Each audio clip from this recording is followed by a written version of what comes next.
Hey everyone, Professor Michael Scanlan here. So we're going to be taking a different approach with these videos for a while and showcasing some of our favorite demonstrations and topics that we cover in our own classes. I'm going to start off this week with a week of electricity and magnetism. We umbrella these two under one term called electromagnetism. Well, why put them together? Because they're so related to one another, you can't break them apart. You can't have one without the other. So our concept of electricity might be a modern one. All right, when we say electricity, you might think of plugging something into an outlet, and that's certainly an aspect of it. When I say magnetism, you might think of actual magnets like refrigerator magnets or what have you. That's certainly an aspect of it, right? The history of electricity is something that is long. I was trying to find an eloquent word for it. It's a long history on how we got to where we are today with our understandings. So we like to talk about and start off our lectures with what we call the amber effect. Now, amber, fossilized tree sap, is pretty famous now thanks to Jurassic Park and its franchise. It's got some pretty cool properties. So if we look back in ancient Greece, over 2,000 years ago, well over 2,000 years ago, there is a lot of amber in Greece. Okay, I say a lot. There's enough for it to be noted for it. It's Baltic amber. It has its own classification. And it was noted that if you take amber and rub it with wool, it has a different set of properties than it did before. What do I mean by that? Well, it'll attract little bits of fluff and little bits of paper and whatever, just small, lightweight things. Today, we would call this static electricity, and that's exactly what it is.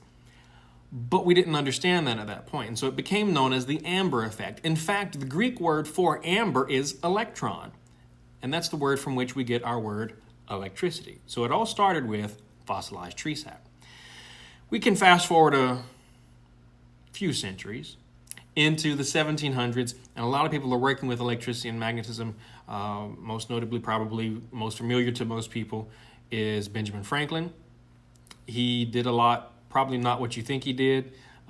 There's a lot of legend and myth surrounding the scientists that worked with this stuff. I want to go to Hans Christian Ørsted, okay, who was a professor, a scientist, a researcher, who was looking for a connection between electricity and magnetism, but he was very confused by the results he got, okay? And I want to showcase some of the stuff that stemmed from that. And it's going to show how electricity and magnetism are actually related to one another very, very intimately. So, before I do that, a bit of a myth buster, I guess. It's a very common legend that Ørsted discovered this by accident. Now that may sort of be the case, but the legend goes that he was in lecture and was trying to prove that there was no connection between electricity and magnetism, and accidentally spilled some compasses around a wire that was live, that was carrying an electric current. And from that accident, he was able to show that not only are they related, you can't have one without the other. And that's kind of a myth. That's not really what happened. Ørsted suspected there was a connection between electricity and magnetism, and he spent a while trying to figure out what it was and how it behaved. I want to show you how it works. Let's take a look at some of my setups I've got here. All right, so here's what we have. I've got a compass, and it's pointing north. Okay, that's the green dot on the little magnet there. And here is a wire that runs on top of it. And that wire is connected to a power supply that's off camera, sort of. It's a little bit on camera, it's right here, okay? Now right now the wire is not live, it's nothing's happening. So I'm going to turn the electricity on, and I want you to watch what happens to the compass needle whenever an electric current is run through this wire.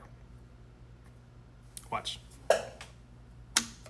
So I've turned it on, and here we go. What happens if I turn the current off? It goes back to north. On, it deflects.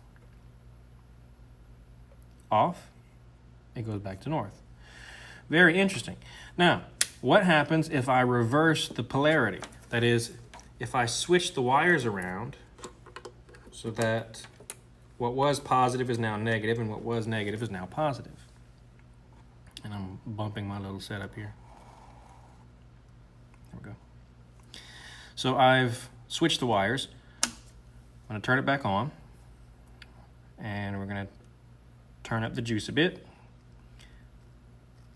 What happened that time? It went the other way. So what is this showing us? This is showing us something pretty incredible. That around a current carrying wire, there is a magnetic field. And this wire is going to have magnetic properties. And what did Ørsted discover? He discovered that if the current runs one way, this thing points one way. And if the current runs the other way, it points the other way. Okay? So this was a really important discovery because it showed that the magnetic field around this wire is dependent on the direction of the current. And you can take this compass, and I'm going to do this in the next step, and actually map out and show the magnetic field. Watch what happens when we do that. So here's a little magnetic probe. It's got a tiny little magnet in it that's free to rotate. I'm going to turn the current back on this thing, and we're going to look and see what this little magnet does. So here we go.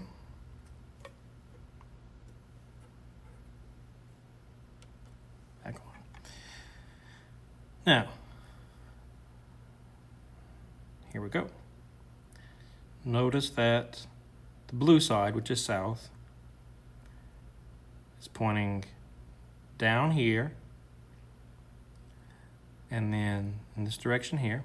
I'm going to come over here and notice that as I bring it closer, it points up, and then on the top, come on, so go back around. My north pole is being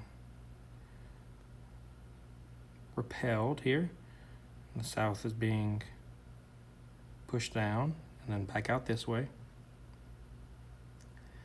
So here we go again on this side. The south goes, instead of pointing down, it points up. And I'm having a bit of trouble with the top, getting it to actually show what I want it to show. There we go, it kind of moved around. Anyway, what I wanted you to see was that, safety first, turn this off.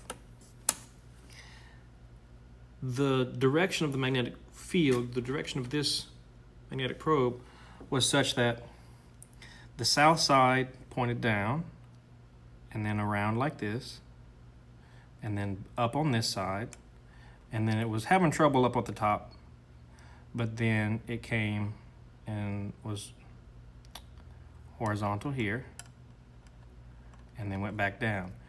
And so what am I seeing? I'm seeing the south pole making a loop around this wire. And that's what Ørsted discovered. Ørsted found that around a current carrying wire, like this, or whatever you happen to have, there exists a magnetic field. That electric currents produce magnetic fields. And what Ørsted was having trouble figuring out was how those fields are oriented. You know, they go up and down, or side to side, they're angled. And what did we just see? We saw that they're not angled or up and down or side to side, they're actually circles. That around this wire, as it was carrying a current, the magnetic field around the wire was a circle centered on it. And as you move farther out, the field gets weaker, but it's still circular. As you get closer in, it gets stronger, but it's still circular. And so Ørsted discovered the way we would say this was around a current carrying wire, magnetic fields exist in concentric circles.